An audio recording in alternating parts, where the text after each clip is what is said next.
Olá, pessoal. Mais uma vez estamos aqui dando início a um podcast novo, a um episódio novo do podcast Glasgow 15. Eu e Dr. Renato Domareschi. Boa noite, pessoal.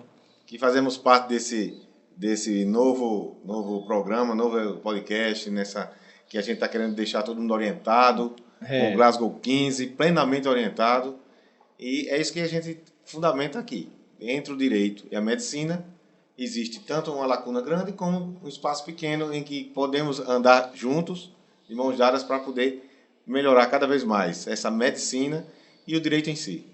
Hoje temos oferecimento aqui junto conosco de quem, Renato? Vamos falar aí do Gourmet Burger. Gourmet Burger, desde 2011. Muito obrigado. Estamos aqui com os sanduíches, vamos comer já. Vamos deliciar, né? Isso. E com a distribuidora de cervejas Tulipa. Tulipa, que fica ali na Campos Sales. Não, na Afonso Pena. Afonso Pena. É, quase em frente ao Agáricos ali. Qual é a cerveja que a gente vai tomar hoje? Vamos tomar aqui... É um Everbrew. Um Everbrew, que é o carro-chefe, né? Vamos tomar essa daqui. Valeu, pessoal. Muito obrigado pelo apoio. E patrocinadores que também queiram nos apoiar, são muito bem-vindos, né? Clínicas, laboratórios e comerciantes. Esse é um trabalho que a gente tem a expectativa de que vai dar muito certo. A gente está muito empolgado. O feedback dos médicos, dos estudantes de direito, dos advogados tem sido muito bom. Muito positivo, é verdade. A gente mostra que a gente está seguindo o caminho certo, né? Isso. Então, obrigado aos apoiadores. Novos apoiadores são bem-vindos, né? E vamos falar aqui um pouco da Tulipa, que eles estão no Instagram, siga Tulipa, e estão ali na Afonso Pena, funcionando de terça a sábado, de terça a sexta até às 18 horas e aos sábados até às 14 horas. Com o carro-chefe que é a Everbrew de Santos, e tem outras cervejas também, a Tesla de Campinas, Guitera do Rio Grande do Sul, e aí vai, só cerveja especial. E hoje a gente vai continuar o nosso podcast da semana passada. Na semana passada a gente falou sobre o tema judicialização, né, defesa médica e a questão de prevenção jurídica, profilaxia jurídica. Foi muito positivo. Eu tive muito feedback positivo. Eu disse, rapaz, vocês falaram em pontos ali essenciais, em pontos que eu tinha dúvidas, em pontos que, quando a gente começou a falar daquele médico que sofreu uma injúria, até por causa de um paciente que queria dinheiro, extorquir dinheiro. Isso. A gente sabe que existem pacientes que também são oportunistas, que querem extorquir o médico. Então, tinha gente que, até eu tinha essa dúvida. Quais são as esferas que o médico é penalizado nesse sentido? É só a esfera do conselho? É só a esfera, como é que eu digo? Administrativa, não. Cível, penal, classe, administrativa, né? e de ética, né? Mas tem a de ética, exato. Mas tem a cível, a administrativa, a penal, né?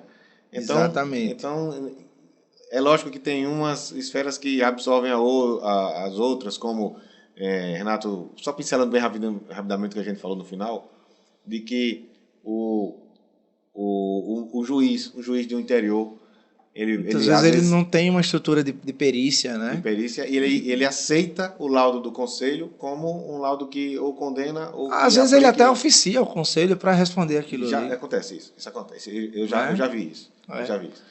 Então pronto. Então, e a gente terminou o último episódio com a possibilidade, né? Assim, a figura jurídica da transação civil, né? Onde cheers, Prost, Dragodie, né? Então, é isso aí. Então,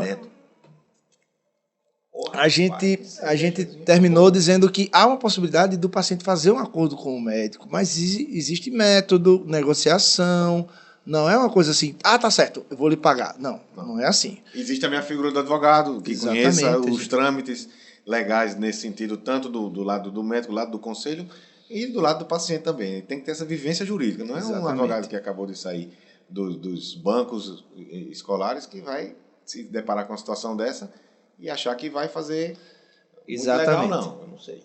Então, pessoal, antes de a gente entrar no assunto de hoje, a gente vai parar aqui para comer o nosso sanduíche, tomar a nossa cervejinha e daqui a pouco a gente volta entrando no assunto do dia. Daqui a pouco é 1 segundo para vocês. Então, a gente... Agora alimentar. No episódio de hoje... Tava ótimo, viu? Muito bom.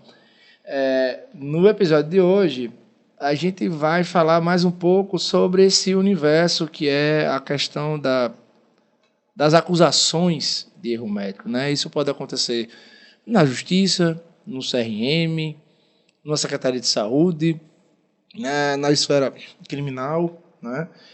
E o que a gente está vendo é um aumento muito grande, né? Em 10 anos, o negócio multiplica 10 vezes, né? Às vezes muito mais. Então, o que acontece muitas vezes é que o médico não percebe isso porque os médicos não falam. Se você está sofrendo um processo por erro médico, você não sai falando. Mas os pacientes, quando vão pesquisar sobre o médico, eles vão lá no Google e encontram o seu nome lá respondendo a um processo judicial. Então, é muito comum a gente ter também oportunismo. Você estava falando do oportunismo quando a gente estava conversando no episódio passado, do paciente que usa isso para forçar um acordo, né? Assim, sabendo que ele não tem um pingo de razão, isso é muito comum. E também tem os pacientes as pessoas que dizem assim, rapaz, isso é uma fonte de dinheiro. Isso. Então você tem as associações já, né? Que são muitas vezes advogados mal intencionados, né? Que fazem essa captação ilícita. As OABs têm que estar em cima disso, né?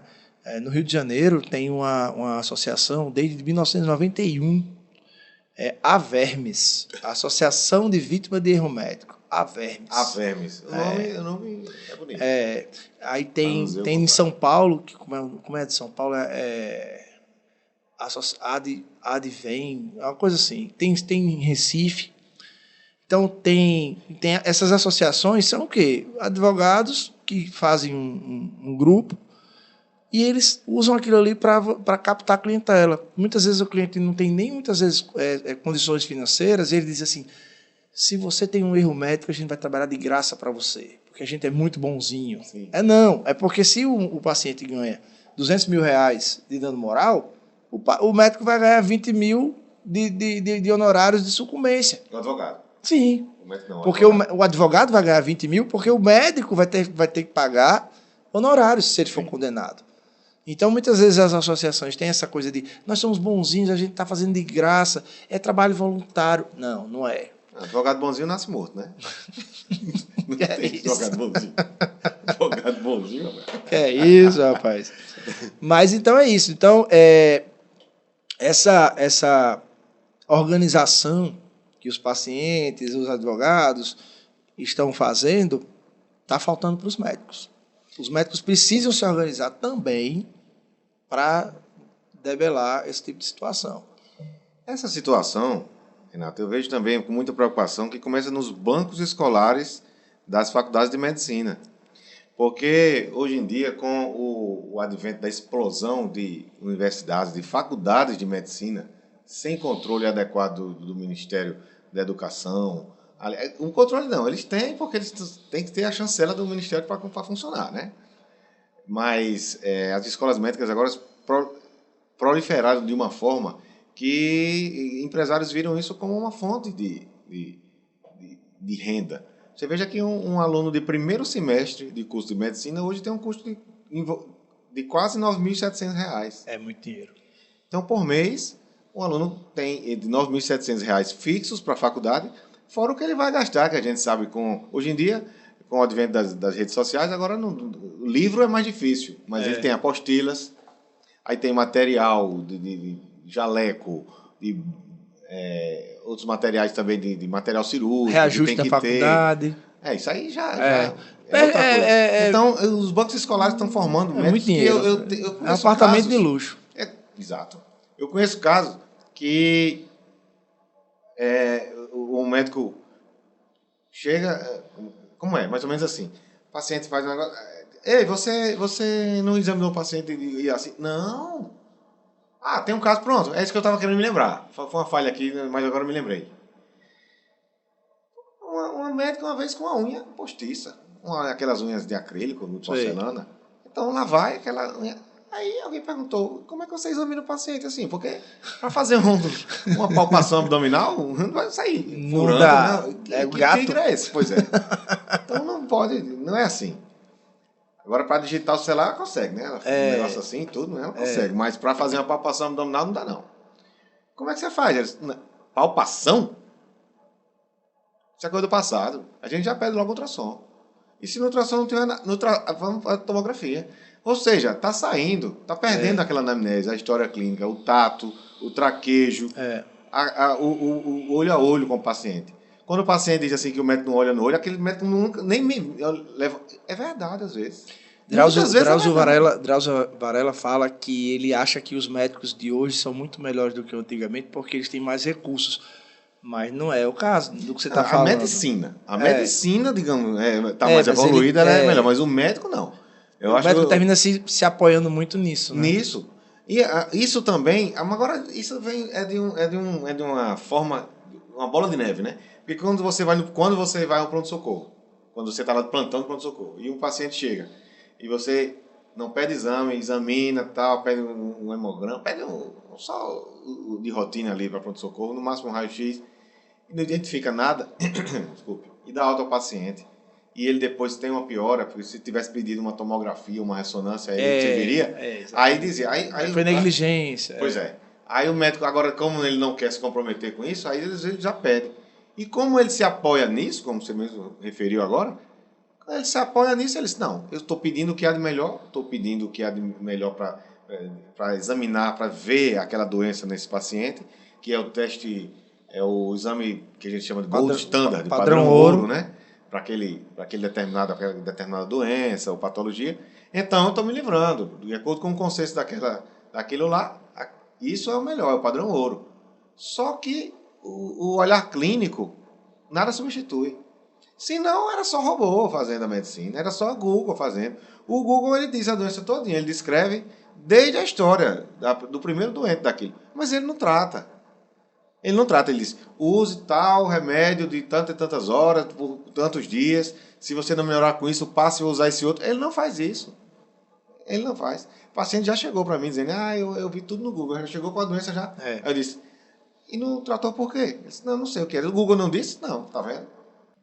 Pois é, e aí a gente vê com essa queda da qualidade do serviço médico, muitas vezes acontece, né?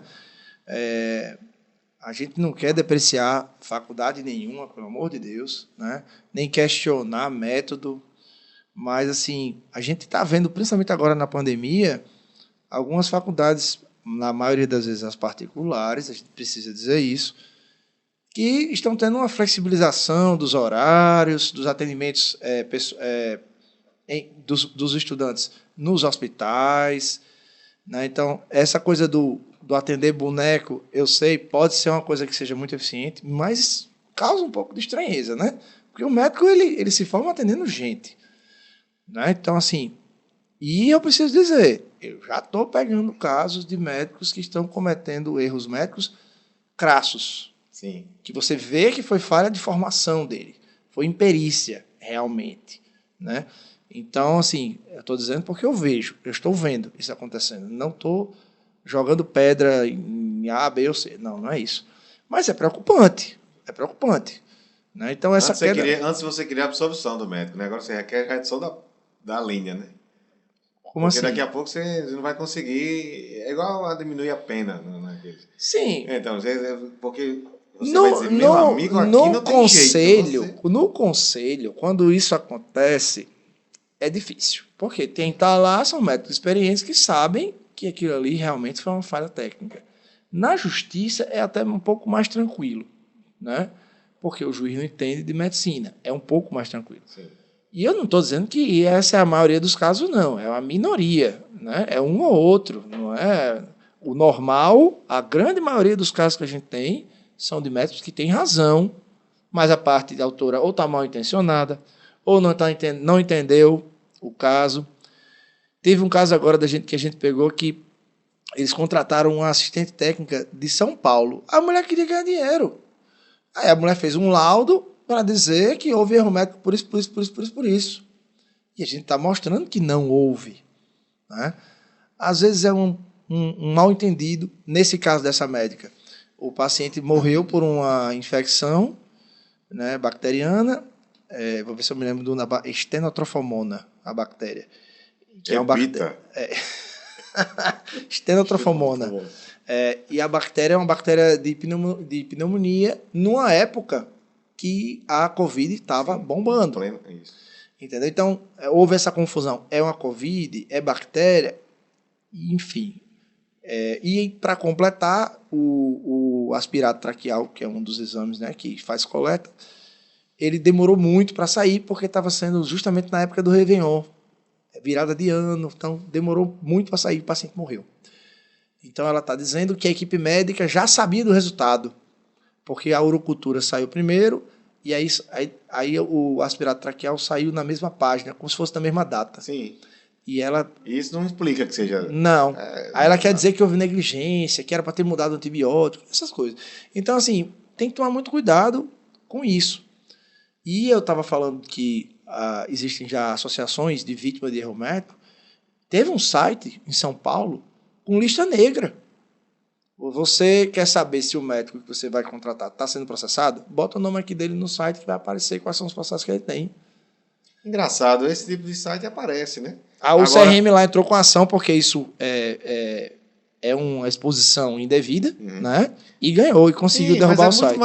É mais capaz desse site ser mais acessado do que o próprio site do conselho, quando o paciente deveria procurar se aquele médico é especialista mesmo, vendo se ele tem RQE, se ele é especialista naquilo que você está procurando. Isso não acontece.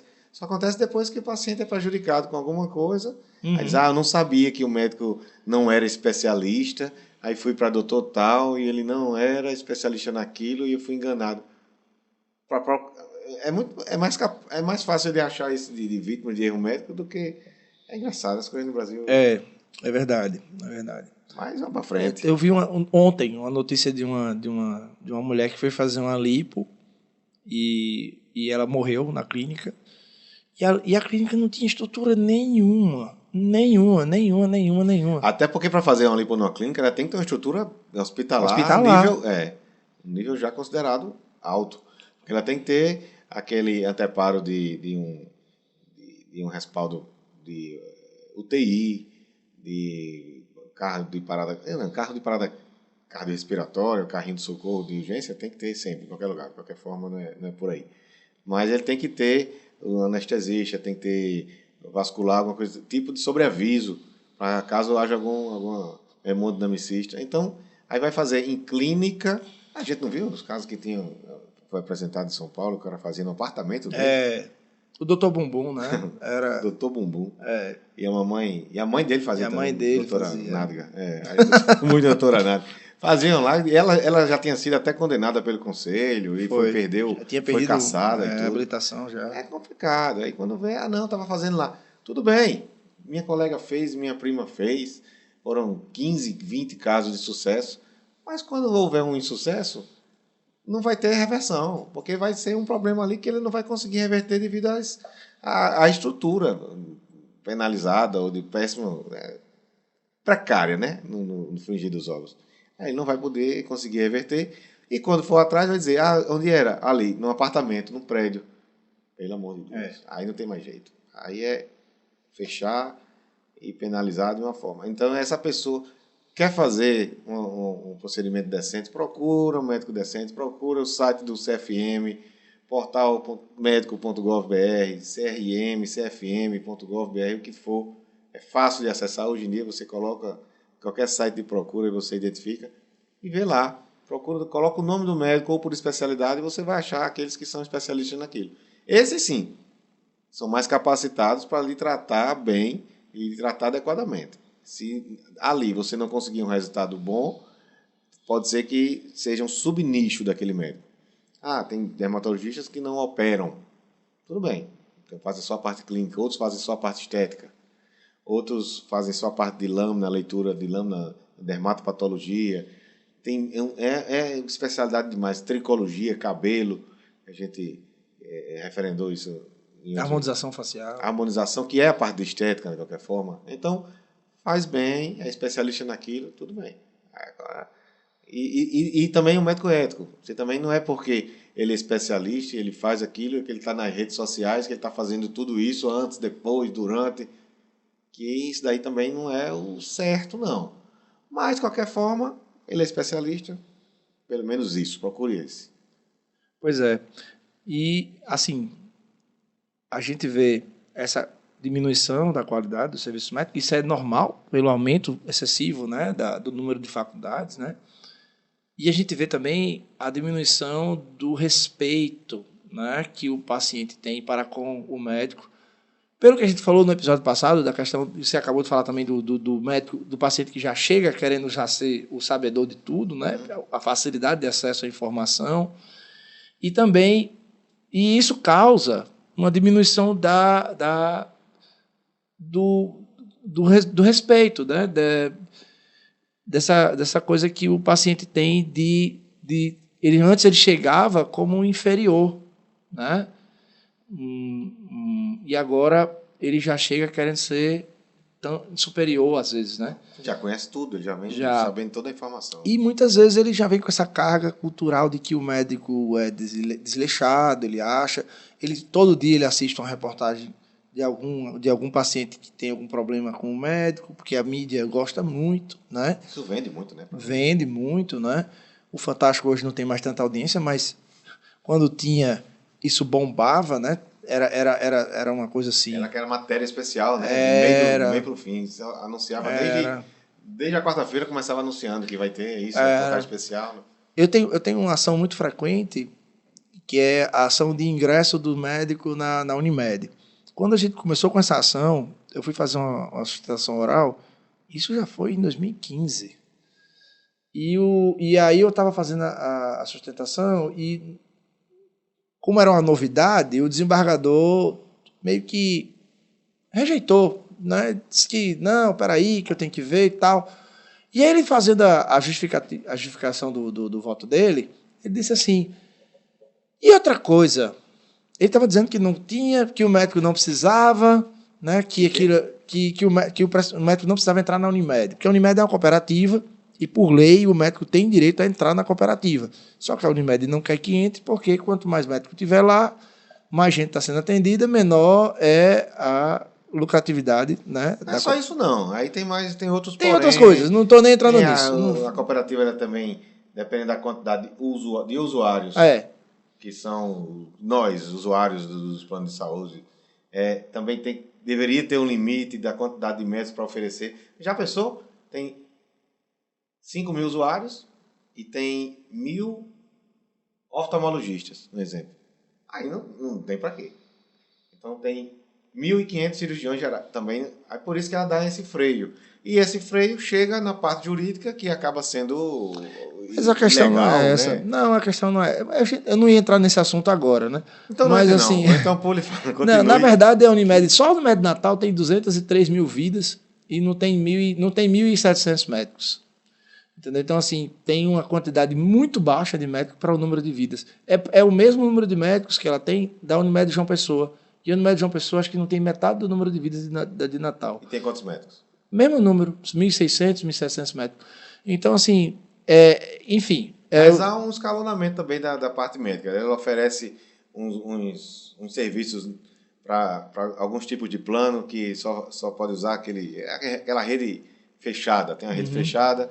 Então, se tem muitas empresas com rede fechada, então eles utilizam aqueles médicos dali. E os médicos da rede aberta são aqueles médicos que o usuário pode procurar a qualquer momento. Esse assunto dá um podcast. Esse assunto, se eu for fundamentar todos os argumentos dessa ação, quando eu atendo um médico, eu já atendi 180, cada vez que eu atendo, às vezes é 1 hora de conversa. Esses que vão procurar um remédio de uma forma... Judicial. Eu já estou com 180 ações. Tá, então a gente faz outro podcast. Então, assim, tirando os que não entraram, dá 200, vai. Eu já atendi mais de 200 médicos e cada vez é 1 hora de explanação para mostrar os fundamentos dessa ação. E então, você sempre tem êxito na ação? Sim, até agora todas elas. Né? Então, assim, Às vezes demora a eliminar, mas o mérito, o fundamento está correto. Então, quando a gente estava começando com essa ação, o desembargador disse, não, porque eu entendo. Muito bom o desembargador, não estou criticando ele não, estou só dizendo a visão dele do médico. Não, porque eu entendo que não precisa, que não tem urgência e a cooperativa tem que decidir. Era o posicionamento que ele tinha na época. E outra coisa, e virou para os outros desembargadores. Você viu aquele médico que botou o dedo no ponto eletrônico e foi embora? Ele não atende a população. O que tem a ver uma reportagem do Fantástico falando de um cara que botava o dedo no ponto eletrônico e ia embora com um cara que está tentando entrar no plano de saúde? Nada a ver. Mas uma reportagem que ele viu na véspera contaminou tanto a cabeça dele que ele disse, não, o médico não merece isso não, isso é uma questão puramente financeira, ele está querendo ganhar dinheiro, entendeu, com plano de saúde, não vou permitir. Então, esse tipo de visão... Não pode ganhar dinheiro, não, mas não deve ganhar dinheiro. É só para esse tipo de visão de que, exatamente, ainda tem isso, as pessoas mais antigas têm esse posicionamento de que médico não pode ganhar dinheiro. Não, mas não pode ganhar dinheiro, é só né? caridade. Então, assim... esse tipo de visão... Eu faço uma caridade aqui, você já faz as minhas. Agora o que é que eu faço agora? Até as suas. Pois é. Desculpa. Esse tipo de visão contamina tanto que gera atrito demais. Todo dia está tendo atrito. Todo dia. Ontem, semana passada, teve da UPA, né, lá em Parnamirim, da médica que entrou em conflito. Foi na outra semana passada. Foi. Então, está tendo direto. A gente teve um caso de uma médica lá em Parnamirim, isso em 2015, mais ou menos, que o paciente chegou lá e eles estavam tendo uma greve. A médica recém-formada, com um monte de médico recém-formado, lá em Parnamirim atendendo, e aí eles estavam em greve. Aí chegou um senhor lá com uma menininha, uma criancinha, que estava tendo um olhinho inchado porque estava com alergia. E ele chegou lá dizendo que queria atendimento. Fizeram a triagem, disseram, não, a classificação da sua neta é a classificação leve. Não sei se foi verde, não lembro. E como a gente está de greve, a gente está encaminhando essas classificações para a unidade básica de saúde, mas aqui a gente não está atendendo. Aí ele se revoltou, ele exigiu atendimento, ele entrou na unidade, adentrou no consultório da médica e esculhambou com a médica e pega filmar, tirar foto. A médica nem sabia, né? Porque a triagem é feita lá fora, né? A médica fez o que é? Disse, não, porque você tem que atender minha neta, porque minha neta está morrendo de alergia, não sei o que, não sei o que. Aí o problema foi que a médica ficou, pois então tá aqui meu CRM, aquela história que a gente estava falando no episódio passado. O médico fica com tanta raiva que na hora ele quer se impor. Pois então me processe. A gente vai para a justiça, entendeu? E eu vou bater de frente com você. Aí, mas nesse caso, esse cara pegou. Ele era um líder comunitário lá em Parnamirim. E ele publicou na rede social dele, esculhambando para a médica. Mas sem xingar. Ele só estava dizendo que ela foi negligente, que a neta dele não foi atendida... E que ela já estava com apoio jurídico aí, viu? Certeza. Não sei. Comunitário sem xingar. Não sei. Ele esculhambou com ela. Aí, em menos de 24 horas, só no Facebook, ele teve 400 compartilhamentos. Ou seja, não foram 400 pessoas que viram, foram 400 compartilhamentos. Então, assim, cada pessoa, digamos que tenha 1000 amigos... Gerou e replicou. Já replicou. Aí a gente entrou com ação para tirar. O primeiro juiz, negou, dizendo que o cidadão estava usando a liberdade de expressão dele. O desembargador também, mas eu vejo que muito da cultura, dessa coisa da nova cultura de brigar com o médico. E aí depois a gente pegou um juiz porque isso foi no plantão, a gente entrou no plantão. Quando entrou na vara normal, aí o juiz concedeu liminar para tirar. A gente conseguiu tirar. E ele, esse cidadão, líder comunitário, ele foi condenado a pagar danos morais para ela. A gente conseguiu isso no ano passado. Sim. Então, assim, uma pergunta que eu recebo muito. Se eu for processado e for considerado inocente, eu posso processar de volta? Não pode. Tá? Se a dúvida do paciente com relação à sua conduta era uma dúvida crível, ele estava em dúvida, ele está processando achando que você errou, ele tem todo o direito de processar. É um direito. Está previsto na Constituição. Agora, se ele mente, né, e fica notório que ele estava mentindo para lhe enquadrar e lhe processar, aí não, aí você pode entrar com ação contra ele, porque ele estava mentindo e ele causou todo esse transtorno para você. Danos morais, vai? Danos morais, exatamente. Danos materiais, você vai mostrar que você pagou honorários e tudo mais. Mas isso tem que ficar escrachadamente demonstrado que aquilo ali era de má fé. Né?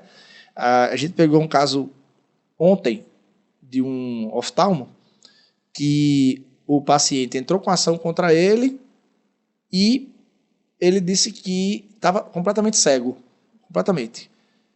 E ele tem uma ação contra um concurso que ele fez, que ele foi reprovado, dizendo que ele não estava completamente cego, que ele estava temporariamente doente e que ele tinha que ser aprovado no concurso, porque aquilo ali era uma doença temporária. Então, em 2 processos, ele está dizendo 2 coisas diferentes.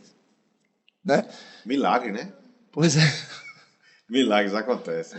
Pois é, então, assim, isso é uma pergunta que eu recebo demais. Então, eu posso processar? Pode, se você tiver direito, se o paciente tiver abusado disso, né, cabe sim. Se o paciente estiver ali difamando na rede social, cabe uma ação para tirar aquilo ali. Né? É muito comum hoje difamação em grupo de WhatsApp. Existem médicos, principalmente médico que faz procedimento estético, os pacientes que formam um grupo no WhatsApp para falar do médico. Começa assim, com 3, 4 pacientes dizendo, você é paciente dele? Ah, eu sou paciente. Ah, eu vou fazer um grupo que a gente vai combinando as coisas. Começa assim. Sim. Daqui a pouco tem 50 pessoas nesse grupo, cada uma falando o que der na telha. Né? Aí disse que fez uma cirurgia, que deu assim, que inchou um pouquinho, mas isso é normal, aí outra compartilha o caso. Aí, mas você faz isso, bota um gelinho, procura a fisioterapeuta para fazer aquela drenagem, aquele negócio todo, né? Aí uma chega e diz, mas eu fiz agora, apareceu uma necrosezinha perto do mamilo. Aí comigo também. Nesse caso. Aí pronto, aí já começa a virar nocivo. O negócio que começou até com fundamento ético, útil, utilidade para todas. A peçonha foi implantada ali, aí vira um negócio nocivo, vai começar. Aí chega onde você está falando, vira grupo de WhatsApp. Aí aquilo ali também, como você estava demonstrando, nesse caso, desse grupo de WhatsApp virar esse tipo de notícia e viralizar contra o médico, ele pode reverter eu penso que sim. Calúnia, agora você tem que provar, né? Exato. Sim. Você tem que provar. Aí todo esse diálogo de WhatsApp vai... Sabe o que a gente fez um dia desse? Hein? A gente colocou um paciente fake nesse grupo. Quando o médico soube que essa paciente estava falando mal dele, aí a gente colocou uma paciente fake no grupo e ela printa todas as coisas que a paciente está falando. Né? Então, realmente, outra coisa que a gente já fez, a gente já contratou detetive para ir atrás do paciente. O médico fez uma cirurgia de coluna, e um neurocirurgião de coluna, e aí deu aquela síndrome do pé caído, né? Faz uma lesãozinha e o pé fica assim, ele não consegue... o nervo do pé. Então, quando você vai andar, o pé fica assim. Aí a gente chegou na audiência, ela com uma sandália ortopédica, assim, que segura o pé. Segurar o pé para fingir que é isso. Para segurar. Aí, teve uma hora que eu vi ela andando, que eu disse assim, rapaz, ela não tá usando esse negócio, não, ela tá segurando o pé dela, tá subindo. Aí eu filmei, tirei foto, sabe? Vamos pra audiência, bora. Eu fui atrás, só assim, pum, tirando foto, assim, pum. Não me diga que ela estava andando de moto passando a marcha, não. Não, aí a gente contratou um detetive para ir atrás dela. E ela fazendo tudo, normal. Porque a pessoa andar de moto, passar aquele câmbiozinho na marcha ali não, do aí, pé, aí é a prova concreta, né? Teve outro caso de uma senhora que disse que ficou cega. A gente não teve a audiência dela ainda. E aí a gente tem as imagens dela dirigindo, indo pro shopping, fazendo um monte de coisa. E quando chegar na audiência, ela com a bengala, tô cega. Aí a gente mostrar o vídeo. Olha aqui, a senhora tá cega, é? Pois então aqui, a senhora dirigindo, fazendo tudo. Dirigir em braille agora. Pelo amor de Deus, aí tá aquelas calçadas em braille aí, né? Pois é, então assim, tem que ficar ligado. Né? O que eu digo muito para os médicos, por que você não me procurou antes? Né? Por que você está deixando essa situação chegar nesse nível? Né? As pessoas acham que as coisas vão se resolver sozinhas, né? Não é assim. Quero lhe ajudar. Agora, me ajuda a lhe ajudar. É. A gente do Conselho também faz isso. A gente quer ajudar. Me diga aí tem as divulgações. um caso escabroso lá do determinações. Conselho. A gente saiu a nova determinação semana passada. Semana passada não. Final de abril. É porque só foi publicado agora. Sobre a telemedicina. Aí é um mundo. Não é só telemedicina. A telemedicina é só consulta online. Não. Isso aí é teleconsulta. Tem telediagnóstico. Isso. Teletriagem. Teleinterconsulta, que é entre médicos. Enfim, tem tem tanta tele que aí a gente conversa sobre isso em outro episódio. Mas rapaz, eu acho que tem mais episódio pra frente do que tô dizendo. Tá dizendo, né? Pelo amor de Deus, só colocando pra frente. Mas vai não perca não. Fique aí, se ligue, assine, se inscreva, ativa o sino aí, né? Como o povo diz aí, ativa o sino, coloca o gostei, espalhe. Boa, você tá lembrando? Até agora a gente não tinha falado isso. Divulgue, faça aí, aproveita agora aí quando terminar tudo, inscreva aí no canal. Se já se inscreveu, ative o sininho, coloca o gostei, compartilhe. Comente, tire a sua dúvida com a gente. É isso que eu ia dizer também. A gente vai partir para um canal, para uma modalidade, pode ser feito no Instagram, inclusive. A gente vai ler todos os comentários. Mandar suas mensagens, mandar suas dúvidas, e a gente vai ler aqui no próximo episódio. E se for para xingar a gente anônimo, apaga. Você coloca lá, não divulgue, anônimo. Oi? Se for para xingar a gente apaga. A gente lê não. Aí chama advogado, né? Aí, nesse não, mas caso, falando sério, deixe seu comentário. Realmente é importante. Sugira. Sugira, olha, eu queria falar sobre esse tema. Que tal você falar sobre esse tema? Aí a gente diz, olha, não, esse tema a gente já falou no episódio 1, escute aqui. Ou então a gente vai falar no episódio tal. Está no programa, bem pensado, obrigado pela sugestão. E por aí vai, a gente vai tentando deixar todo mundo plenamente orientado com esse Glasgow aí, e dessa forma, aceitando as sugestões e fazendo o que o povo, o público pede. Se a gente tiver ao nosso alcance, também, se não tiver, a gente usa outros recursos, que são o quê? Chamar especialistas, experts. Exatamente. A gente já chamou aqui alguns, e vai chamar mais, e sempre mais, sempre mais, e sempre vai verdade, isso. É verdade. A gente tem muita gente para chamar e eu penso que muita gente tem muito para contribuir. Sem dúvida. Muito mesmo. Tem sim. Um outro assunto que você estava até comentando, que seria interessante a gente comentar, já aqui nesse episódio que a gente está falando de processo, né, de problemas que você pode ter com o processo de ter que pagar a indenização, é o seguro. Né? O seguro profissional médico, né, o seguro de responsabilidade civil, já foi, no final da década de 90, orientação do CFM de não fazer. O CFM dizia, não faça. Né? Por que o CFM dizia para não fazer? Porque as seguradoras, quando elas começaram a tratar disso, como é que uma seguradora fazia? Você tinha um seguro profissional, aí o paciente resolveu lhe processar. A primeira coisa que ela fazia era ligar para o paciente. Olha, aqui é da seguradora tal, e tem esse processo, você está pedindo R$500 mil, a gente lhe paga 50. Topa? O que o paciente ia dizer? Que beleza! Quer dizer que o médico tinha seguro? Vamos até o fim agora, que agora eu ganho os 500 mil e quem vai pagar é a seguradora. E vamos em frente. Então, isso estimulava a judicialização. Outra coisa, um grande cirurgião, né, mesmo que a seguradora não entrasse em contato, né, tendo essa cultura do seguro, qual era o medo do CFM? O paciente vai saber ou presumir que o cirurgião tem seguro. Então, vamos processar o cirurgião. Nos Estados Unidos, um cirurgião ele paga de seguro por ano para trabalhar, senão ele não entra no hospital. $100 mil.